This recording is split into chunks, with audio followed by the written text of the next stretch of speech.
What's up? Bonjour tout le monde, j'espère que vous allez bien. Aujourd'hui, on parle d'un de mes sujets préférés sur ma chaîne et j'ai nommé l'organisation ainsi que la productivité. I know, vous n'avez pas besoin de me rappeler à quel point je suis une Capricorne, ça va aller. On se le cachera pas que durant l'été, on se laisse un peu aller et l'organisation prend un peu le bord parce qu'on veut profiter du beau temps.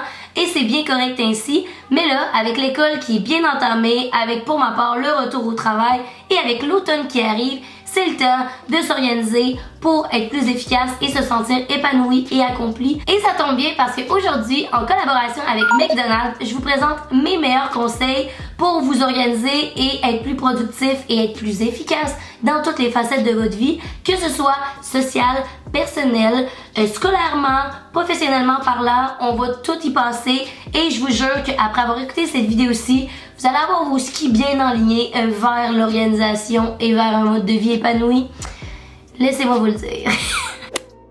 Alors, je pense qu'avant d'adresser chacune des facettes de votre vie et comment la rendre plus organisée et productive, il faut qu'on parle d'organisation at large. Et le premier conseil que j'ai pour vous, rien de bien innovant, c'est de faire une liste de to-do. Mais il y a plusieurs listes de to-do que vous pouvez faire. La première étant une liste de to-do de votre semaine, de votre mois, de votre année, des to-do plus à caractère personnel, à caractère professionnel. Bref, j'ai l'impression qu'on sous-estime souvent le pouvoir des to-do, mais des fois de mettre sur papier des buts, des goals ou des trucs qu'on va atteindre, pas nécessairement dans le futur immédiat, mais un petit peu plus à long terme. C'est vraiment bénéfique, non seulement pour avoir un genre de plan d'action et une vue d'ensemble sur qu'est-ce qu'on veut, ben ça peut nous aider à mieux structurer nos pensées et à atteindre nos objectifs à travers des actions concrètes.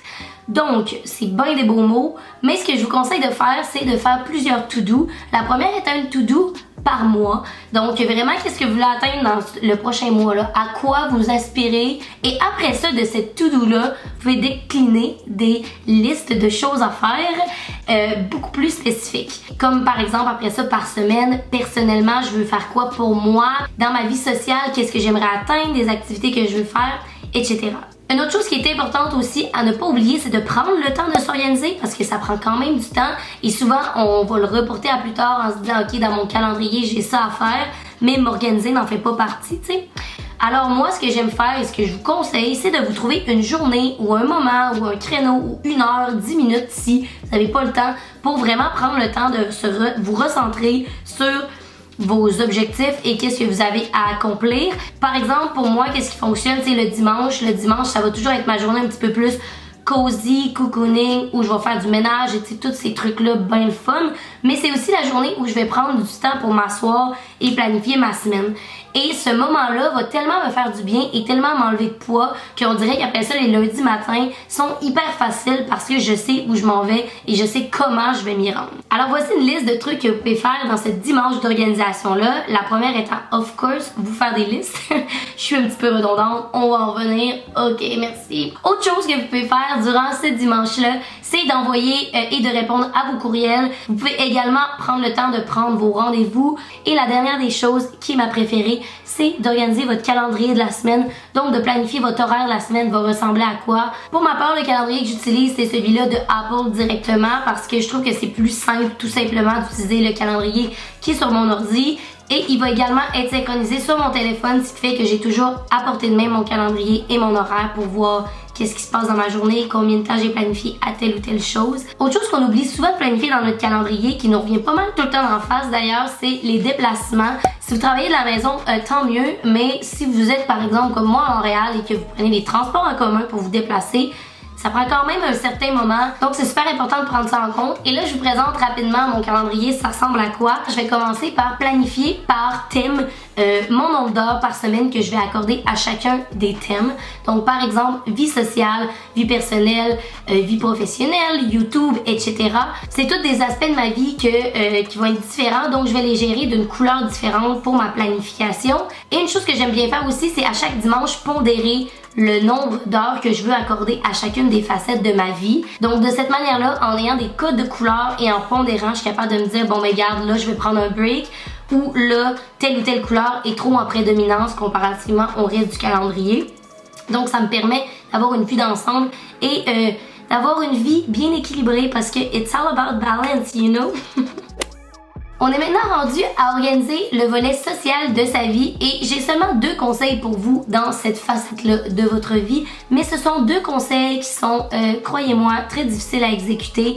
Le premier étant de faire le ménage de ses amis et le deuxième étant de prendre le temps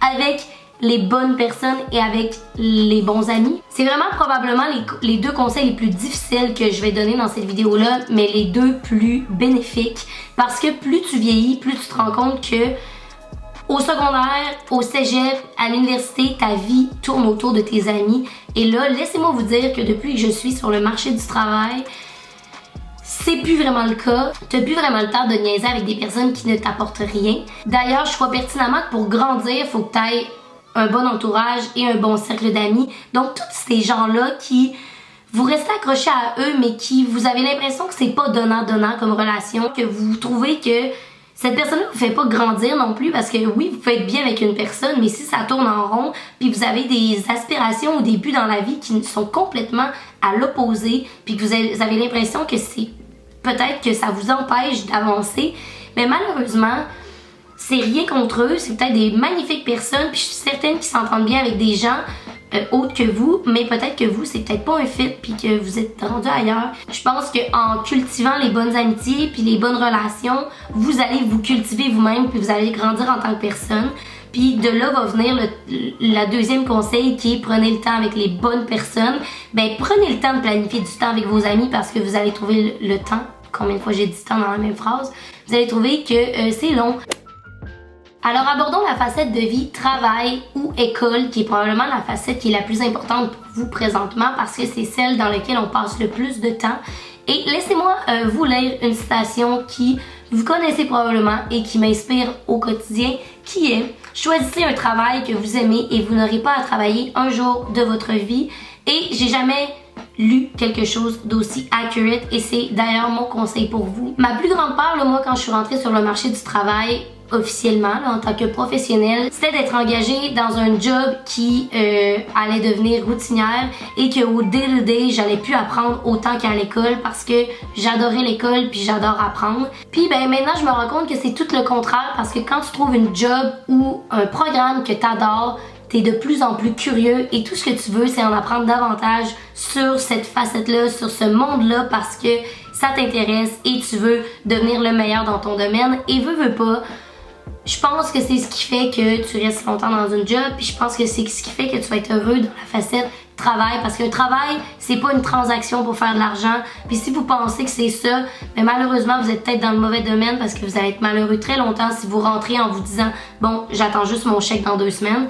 Donc, c'est important de se sentir bien et de se sentir challengé et de se sentir motivé. Et si vous êtes à la recherche d'un emploi étudiant motivant d'ailleurs, ben, je vous conseille fortement le McDonald's. Comme vous savez, moi, j'ai travaillé 2 ans là-bas, ça a été d'ailleurs mon premier emploi étudiant et j'en ai déjà parlé dans des précédentes vidéos. C'est un emploi vraiment stimulant qui me permet de me faire des amis à long terme et c'est d'ailleurs la raison majeure de pourquoi j'ai postulé au McDonald's au prime abord. Oui, c'est certain que j'ai postulé en me disant que ça allait être un bon emploi pour me développer professionnellement parlant et en tant qu'humain, que c'était une bonne école de la vie, mais également parce que tous mes amis allaient travailler là et même parce que je savais que l'ambiance de travail était axée sur tu travailles avec tes amis, vous avez la même horaire en plus, donc vous allez à l'école ensemble, vous allez travailler ensemble, c'est super flexible pour justement avoir un milieu et une vie sociale à l'extérieur et je vous jure que les mecs copains que vous allez vous faire, ça va être sur le long terme parce que même aujourd'hui, moi, je suis encore en contact avec des gens avec qui j'ai travaillé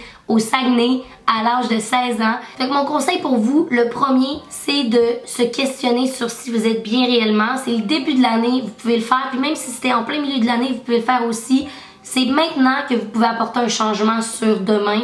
Fait que questionnez-vous. Puis si vous vous sentez pogné dans une situation où que vous sentez que vous avez une sécurité d'emploi ou une sécurité éducationnelle puis vous ne pouvez pas en déroger, si vous avez tort parce que vous êtes tous bons, tous intelligents, puis l'humain est fait pour se dépasser puis se re-questionner constamment. Fait que prenez le temps, s'il vous plaît.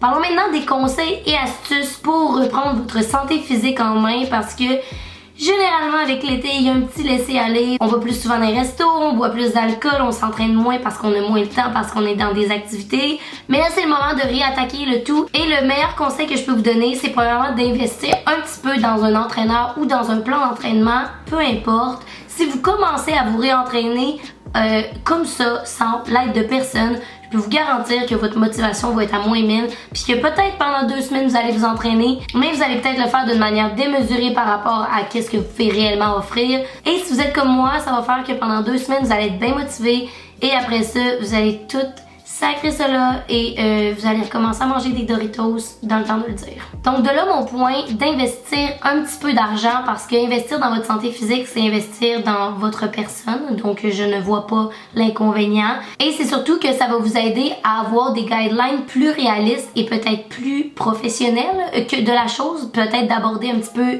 l'entraînement d'une manière un petit peu plus saine, que ce soit en vous abonnant à un gym qui offre la possibilité d'avoir un entraîneur qui vous fait un plan, ou tout simplement si vous êtes à l'école, peut-être que vous avez accès à un entraîneur. Pour ma part, je m'entraîne avec l'aide de Gestion Santé K5S, qui est une clinique professionnelle de kinésiologie située à Brossard, et je m'entraîne avec eux depuis mars dernier. Pour tous ceux qui ont vu que j'ai commencé plus à me remettre en forme officiellement, c'est grâce à eux que je l'ai fait. Ça m'a vraiment fait du bien d'aller voir un professionnel pour lui dire bon, mais moi ma réalité c'est que je fais environ 70 heures par semaine, je peux donner tant ou tant de temps.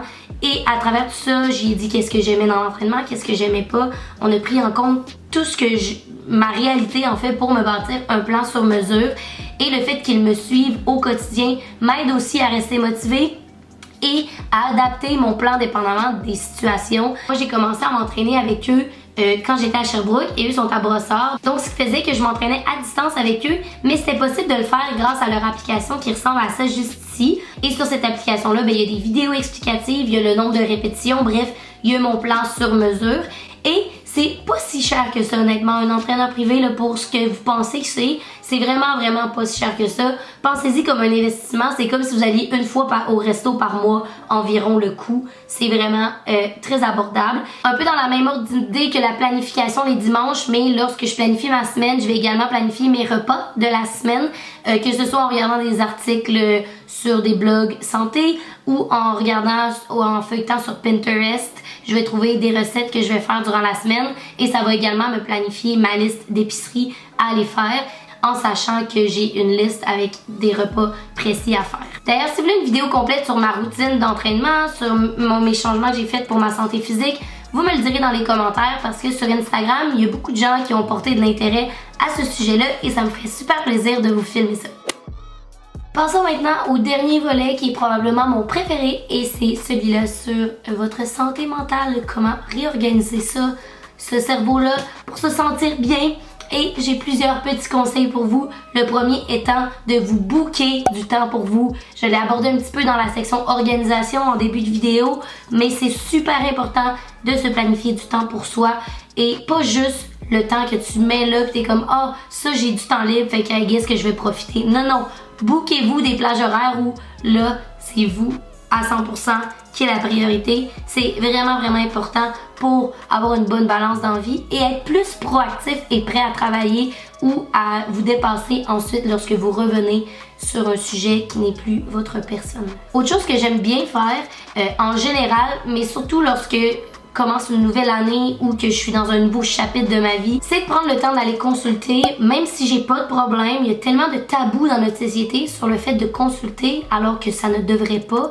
Pourquoi on peut aller consulter un médecin pour un test de routine, mais on peut pas aller chez la ou le psychologue pour juste se réaligner? Ça fait toujours du bien de mettre ses pensées à l'extérieur, out there, et d'avoir l'opinion d'un professionnel qui va vous appuyer, vous aider. Autre chose que je trouve super importante, c'est de prendre le temps hors des réseaux sociaux. Et là, c'est quand même ironique que je vous mentionne ça dans une vidéo YouTube, mais restez curieux at large, autre que les réseaux sociaux. Prenez le temps de lire, prenez le temps d'écouter des séries, prenez le temps d'aller regarder des expositions, de marcher dans la nature, de voir vos amis, de jouer à des jeux de société, bref.